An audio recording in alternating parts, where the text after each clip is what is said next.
Hello, this is T Chapman 500, and what you are looking at is a prototype for a racing simulator that I'm developing. I'm developing this prototype using the Unity engine, and I think I've got it working pretty well so far. The racetrack that you're looking at was made using the sandbox track editor for NASCAR Racing 2003 season.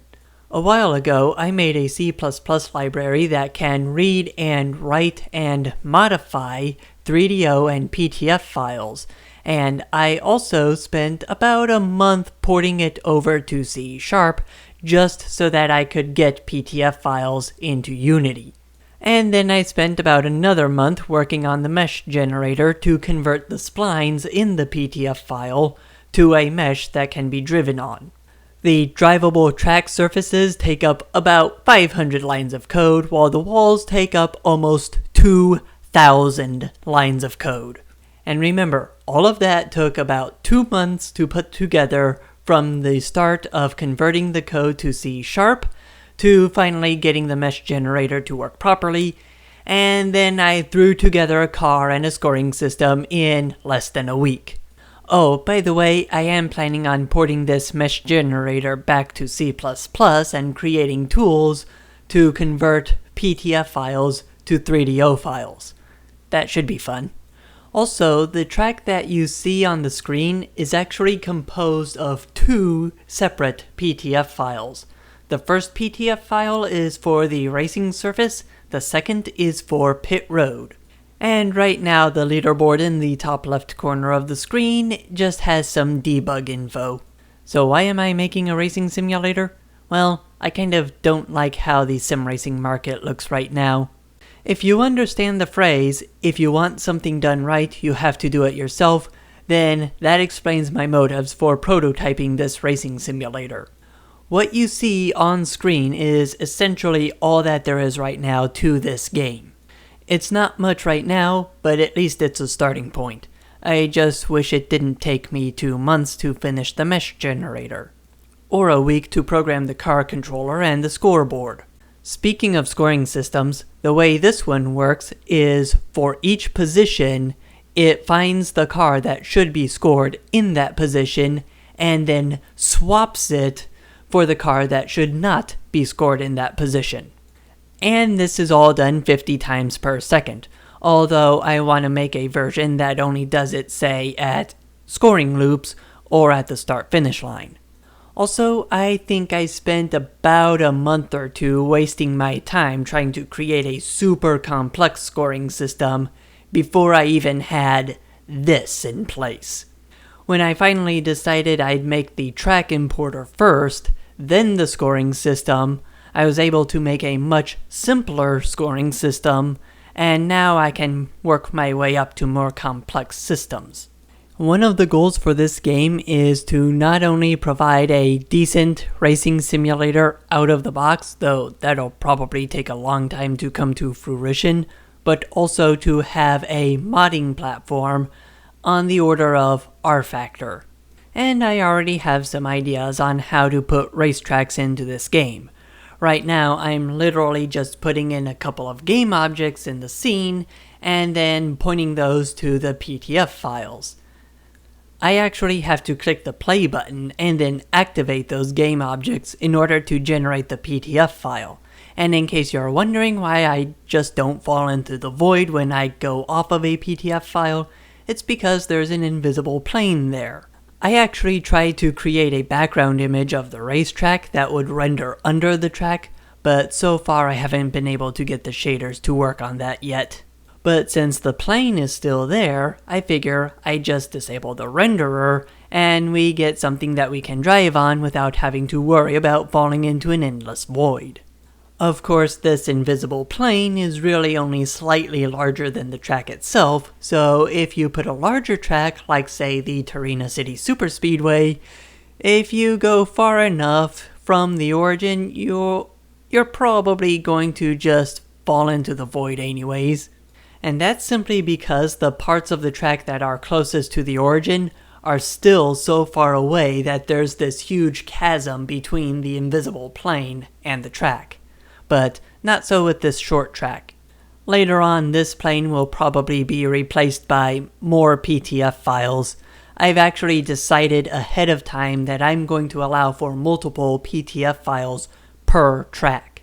So this track's gonna have 3, possibly more, one for the track itself, one for pit road, and one for the infield, and possibly another for the outfield, and maybe a couple more.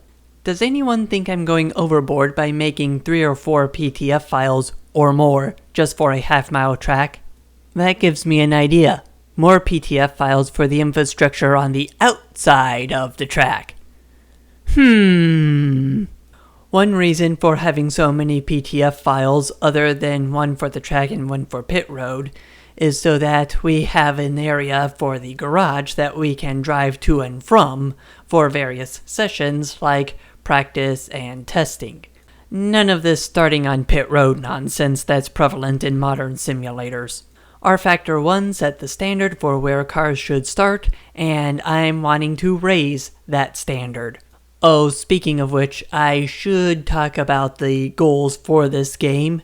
Not only do I want this to be a full-on racing simulator, but I want the simulation to be sort of on a scale from arcade to hardcore simulation. So you'll actually be able to turn on or off various arcade-style features. So I want the user to be able to toggle on or off one or more arcade-like features, or even have a number of presets. So the hardcore sim racing community is satisfied, and the casual sim racing community is satisfied. Will that work? Probably not, but I'm gonna try anyways. Oh, and as part of the minimum viable product, this game will have a fully simulated day-night cycle by simulating the rotation of the Earth about its axis and the orbit of the Earth around the Sun, complete with simulating the Moon's rotation about its axis and its orbit around the Earth. Unfortunately, it will still probably be on the Unity engine when that happens, so you're gonna have to settle for the gravity acting on just one axis for simulating the race cars and stuff. And of course I might sneak in a few extra realism features that kind of bypass Unity's limitations in various ways and probably will have absolutely no effect on the overall gameplay, at least none that anyone will notice. And maybe a few other surprises. Also, even though this game can read 3DO and PTF files, that does not necessarily mean you'll be able to put an NR2003 track into this game. There are a few gotchas that'll trip you up. Starting with the fact that this game can't read NR2003 MIP files, and never will be able to. Even if it could read a MIP file, and even if it would accept an NR2003 track, which it probably won't, especially if it's a vanilla track or a modified vanilla track, you are still going to have the issue of the cars spawning at the world origin, where the PTF file almost certainly does not define any geometry. And then there's the question of what would happen if you spawned a whole bunch of cars in the exact same place at the exact same time over a void. Or maybe they're not spawned in at exactly the same time. So we have those and several other gotchas that I'm definitely not going to mention, but you'll find out soon enough. Now, on the subject of control settings, I've actually decided I'm going to go with a variation of Solar Lander's control settings, which, by the way, are also being worked on. Well, they were being worked on before I spent the last few months or so on this project. If you want to see how Solar Lander's control setup works, you can download the demo on my website or through Steam. And what you see there is what you're gonna see here, for the most part. Speaking of controls, this game currently has 0 force feedback. My steering wheel while driving these cars has literally 0 resistance. And the game has no sounds, so I literally have to go by what I see to determine how the car is handling, which is challenging to say the least. Unity has a built-in project template for racing games, which has some sound effects for the tires and stuff. I think I'll use those as a temporary solution. As for the force feedback, well, I have no clue how I'm gonna do that because there's almost no documentation on how to use force feedback in code. And of course, Unity doesn't support force feedback out of the box. You have to put that in yourself. Now, whether I publish the prototype for this simulator depends on several factors, including whether I can figure out why the cars keep reacting so strangely to collisions with stuff like the wall, or even banking transitions at weird angles. For instance, is that because of the shape of the race car that I threw together, or is it the product of Unity's collision detection methods? If it's the former, then all I need to do is model in a proper race car, and that issue is fixed.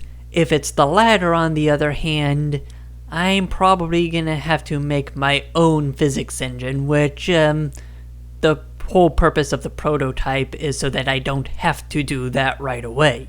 But at the very least, by using the Unity engine, I pretty much get immediate feedback on how my code is gonna respond. By the way, I got the background working properly while making this video. I got it working by creating two shaders, one for the racetrack and one for the background. The one for the racetrack is rendered first, and it just writes a 1 into the stencil buffer wherever the racetrack is. The one for the background simply renders the background wherever the racetrack is not, and it's rendered at the same time as all the other shaders. Of course, right now it's generated at runtime every time I run the program, and it's generated immediately after the track is generated, but that's just a placeholder until I can get a better solution. The goal would be that the background is generated when you build the track, and then rendered once you get so far out that it's really impractical to draw the actual track mesh. And by that point, the background resolution does not need to be that high anyways. Still needs to be somewhat high for PTF files because the gaps between adjacent segments can get quite noticeable. And the background image will be there to cover the holes created by the lower quality meshes. Of course, I do want to eventually make my own track file format separate from the PTF, which also uses splines. But that would require making tools of my own, and well, the tools for NR 2003 already exist, and I'm creating more tools for that game, so PTF it is for now. Although I don't really intend to remove the ability for this game to load PTF and 3DO files. Also, there are a few other features I would like this game to have, particularly when it comes to PTF files. I would like it to be able to replace a tire barrier with actual tires, or say, barrels as a substitute. I would also like for it to be able to generate 3D fence posts and safer barrier foam blocks. I also intend to give this game a Lua API. This would, for example, give you the ability to make different rule sets, like for different eras of NASCAR, say the 70s versus the 90s. Or even standard season rules versus playoff rules versus chase rules, or scriptable trackside objects. Perhaps I should make it against the TOS to make tracks with troll objects that appear out of nowhere and can be hit when they're visible, but not hit when they're invisible. Or, just make it impossible for a script to do such a thing. By the way, I am open to suggestions on what this simulator should include, or, in some cases, not include. If you have any, then feel free to leave a comment down below, or check out my Discord and leave a comment there in the proper channel, or once I finally get the forums back up on my website, leave a comment there. Anyways, I hope you enjoyed the video. Don't forget to rate, comment, subscribe, and share, and I will see you in the next video. This is T Chapman 500 signing off.